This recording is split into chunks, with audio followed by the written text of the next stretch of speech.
인간관계에 있어서 가장 많이 상처받는 일 중에 하나가 말과 행동이 다른 것 아닐까 합니다. 특별히 내가 그 사람을 신뢰하고 있는 사람이라면 더욱 그렇습니다. 언제 밥 한 번 먹자라는 인사가 영원히 지켜지지 않는 그런 약속이 될 때도 있고, 겉으로는 온갖 좋은 말을 다 하면서 뒤에서는 다른 행동을 하는 그런 사람을 겪게 되면 사람에 대한 신뢰가 깨어지고 또 마음에 깊은 상처가 생기게 됩니다. 그런데 이게 사람만 그런 것이 아닙니다. 오늘날 이 세상이 우리 교회를 향해서 가장 크게 실망하는 부분도 비슷합니다. 교회 다니는 사람들은 말은 참 잘하는데 삶은 따라주지 않는다. 나는 성경의 가르침을 좋아하는데 그 성경을 따르는 자들은 싫다라고 말하는 것입니다. 요한일서가 쓰여지던 당시 교회들의 상황도 이와 비슷했습니다. 당시 교회 안에는요, 영지주의라는 이단 사상이 침투해 있었습니다. 영지주의라는 것은 말 그대로 입으로는 나는 신령한 하나님의 것들을 잘 안다, 나는 영적인 비밀을 깨달았다, 이렇게 말을 하면서 막상 그들의 삶을 들여다보면 형제를 미워하고 세상 유혹에 빠져 방탕하게 살아가고 있는 것이죠. 말로는 빛 가운데 있다고 하면서 삶은 여전히 어둠 속에 머물러 있는, 그것을 영지주의자들이라고 얘기합니다.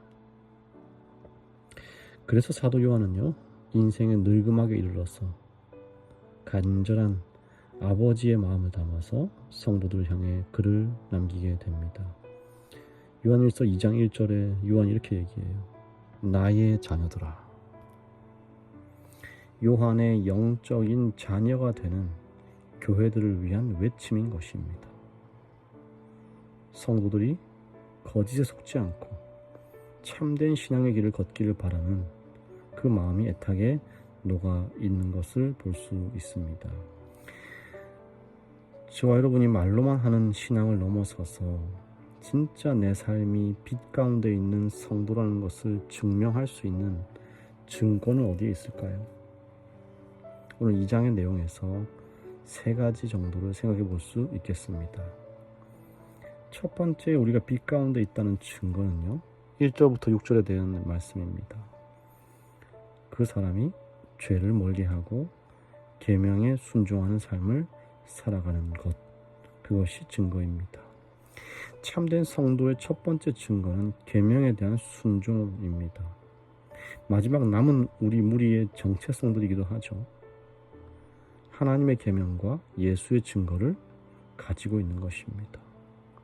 1절에 보시면 나의 자녀들을 하면서 내가 이것을 너희에게 쓰면 너희로 죄를 범하지 않게 하려 함이라, 이렇게 말합니다.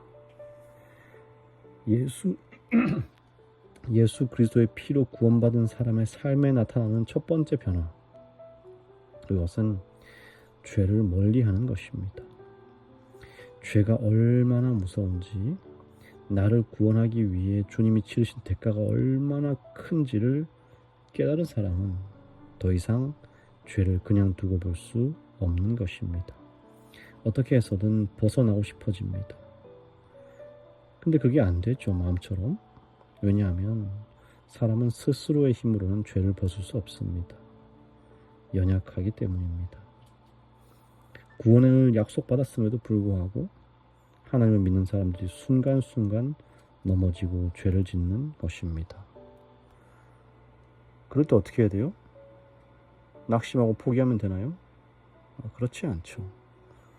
1절 말미에 보시면 만일 누가 죄를 범하여도 아버지 앞에서 우리를 변호해 주시는 대언자가 계시다는 것입니다. 누구시죠? 곧 의로우신 예수 그리스도가 계시기 때문에.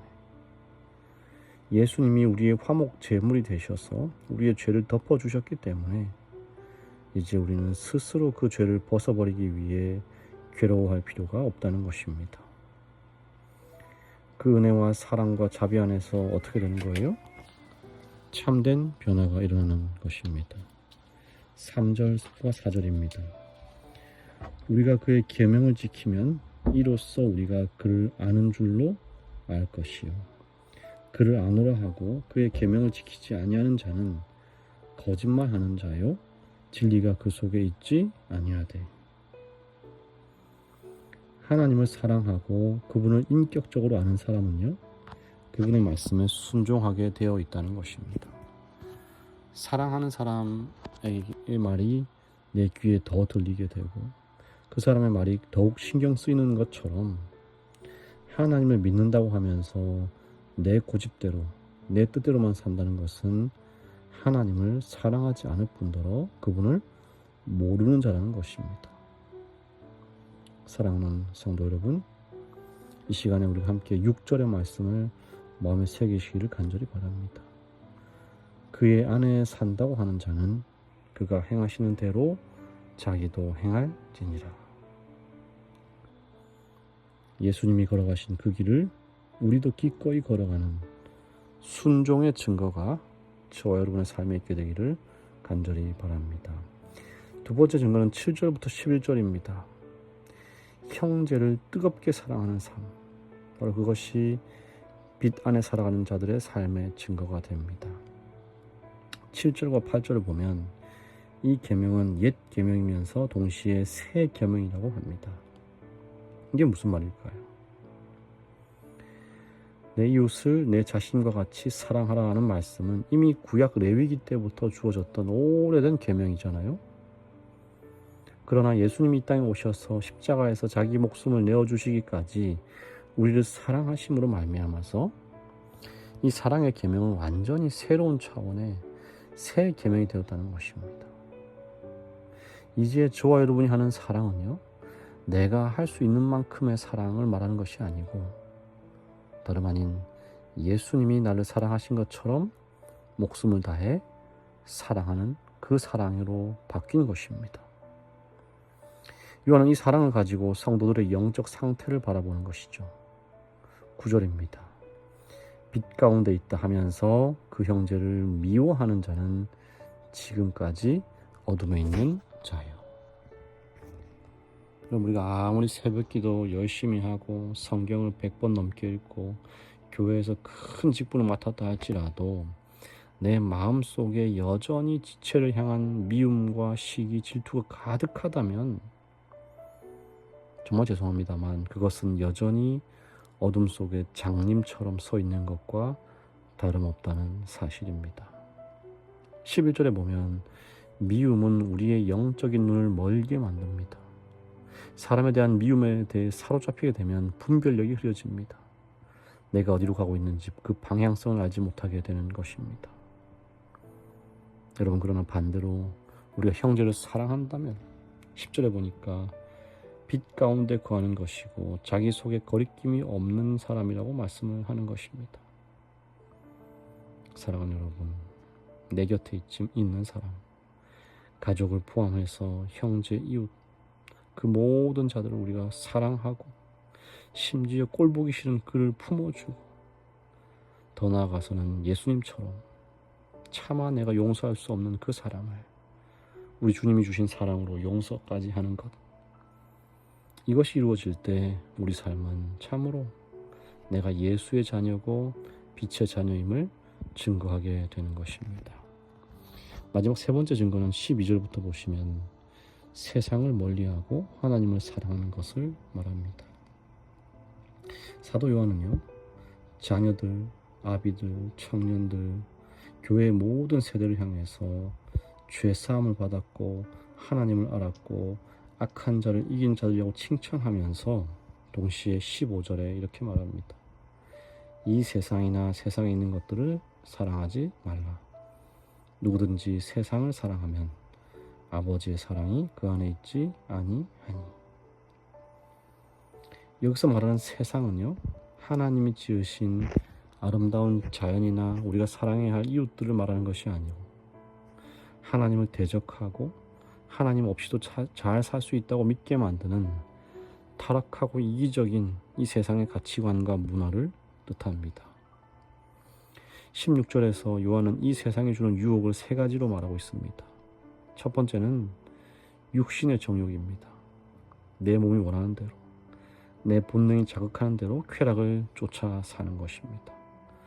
두 번째는 눈의 정욕입니다. 눈으로 보는 것마다 탐내고 남의 것을 부러워하면서 가지지 못해 안달하는 허영심.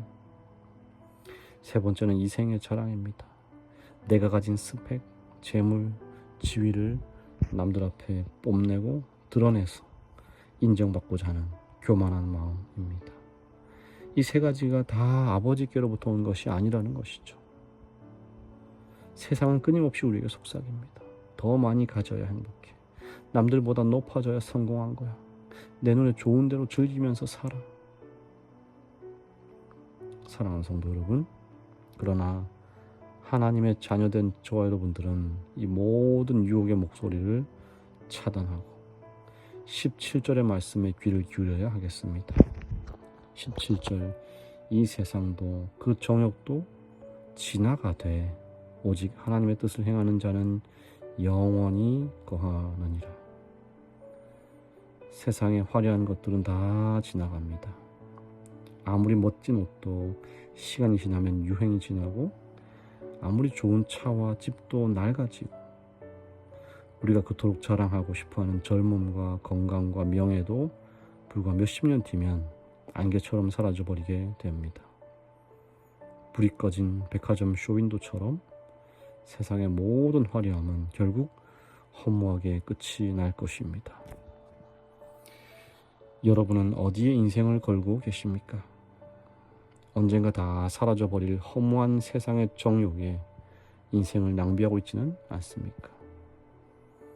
영원히 썩지 않을 하나님 나라의 소망을 두시고 진짜 빛 가운데 거하시는 모든 성도 되시기를 간절히 바랍니다.